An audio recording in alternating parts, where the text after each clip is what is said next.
manhã, sejam bem-vindos ao nosso canal, Grupo de Reflexão Bíblica São Jerônimo.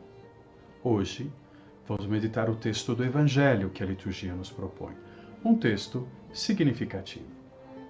Tudo parte de uma pergunta dirigida a Jesus. Mestre, dize ao meu irmão que reparta a herança comigo. Ao chamar Jesus de mestre, esse alguém que não sabemos quem é, reconhece em Jesus uma autoridade para decidir questões jurídicas, como às vezes alguns rabinos faziam na época de Jesus. Qual que é o problema aqui? Quem seria esse anônimo? Seria o irmão mais velho que quer ficar com toda a herança? Seria o irmão mais novo que busca independência, autonomia e então pede essa parte da sua herança? Algo que, por exemplo, nós vemos fazer o chamado filho pródigo, o filho mais novo que perde a sua parte da herança para então fazer o seu caminho, fazer a sua vida. Para essas perguntas, nós não temos uma resposta. Isso quer dizer, portanto, que com esse pedido dirigido a Jesus, o evangelista Lucas colhe uma ocasião para nos colocar diante desse Jesus que tem algo para nos ensinar, para mim, para você, para nós que meditamos e refletimos esse Evangelho. A resposta de Jesus coloca em evidência qual é o ponto, a questão da ganância. Atenção, tomai cuidado contra todo tipo de ganância. A vida de um homem não consiste na abundância de bens. Com a resposta, Jesus nos coloca no horizonte sapiencial. O que significa um horizonte sapiencial? Ele nos convida a pensar sobre a nossa vida, buscando entender aquilo que é importante, aquilo que é essencial, aquilo que de fato dignifica a nossa vida.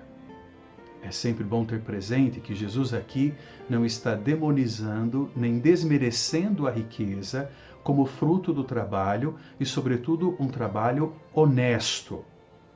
O que ele está nos levando a refletir é a atitude interna, como é que nós vivemos esta riqueza. A ganância é aquela necessidade de acumular bens. Essa necessidade carrega a ilusão, a fantasia, que no acúmulo de riqueza, a nossa vida adquire mais valor, se torna importante. A ganância, portanto, corresponde a uma ilusão. Não só, porque a ganância também tem um efeito social. No acúmulo excessivo, é possível gerar alguma injustiça. Jesus em seguida conta uma parábola. O personagem da parábola não é um homem desonesto, não é um homem injusto, mas ele trabalha para acumular e conservar a sua riqueza. Sempre naquela perspectiva sapiencial, o que a parábola nos ajuda a entender? O problema não é o fruto do trabalho dele. O problema é que ele colocou a confiança da sua vida em coisas que desmoronam, que envelhecem, que perdem força, que caem, que portanto não têm consistência para manter e garantir o valor e a dignidade da vida. Vida entendida num sentido mais pleno. No final, então, para concluir, Jesus faz uma reflexão muito importante. Ainda nesta noite pedirão de volta a tua vida. Esta noite não é uma noite específica, porque o que esse versículo quer dizer é que todo ser vivente morre. Mas é interessante porque Jesus aqui nos lembra de uma verdade da qual não podemos fugir, todo ser vivo morre, nós também morreremos, mas ele coloca esse pensamento logo após ter contado a parábola, na qual esse homem rico colocou toda a sua vida em cima de seguranças que desmoronam, que caem, que com o tempo perdem a sua força. Logo, ele quer nos ajudar a pensar o sentido pleno da nossa vida a partir da experiência da morte. Não simplesmente como um fim, mas como um convite a refletir sobre a vida a partir de Deus. Porque ele continua, assim acontece com quem ajunta tesouros para si mesmo, mas não é rico diante de Deus.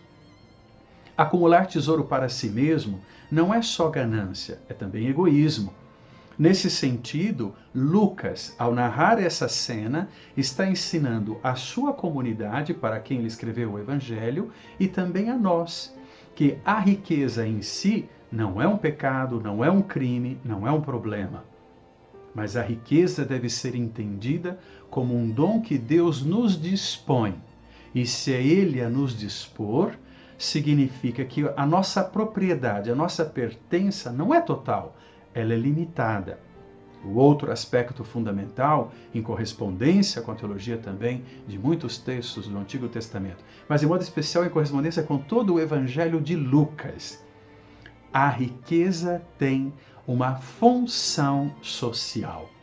Ou seja, o membro da comunidade que tem riqueza, ele, deixando de lado uma atitude gananciosa que pode se transformar em egoísmo, tem o direito de viver a sua riqueza, sobretudo, repito, conquistada com trabalho e honestidade. Mas não pode esquecer que no acúmulo ele está deixando de contribuir com o irmão e com a irmã. Então, a ganância egoísta gera uma injustiça que não é admitida na vida da comunidade. Isso quer dizer que na comunidade não pode ter ricos porque só acolhe pobres. Não, a comunidade tem ricos, a comunidade tem pobres. A questão é como é que esses ricos e pobres se relacionam.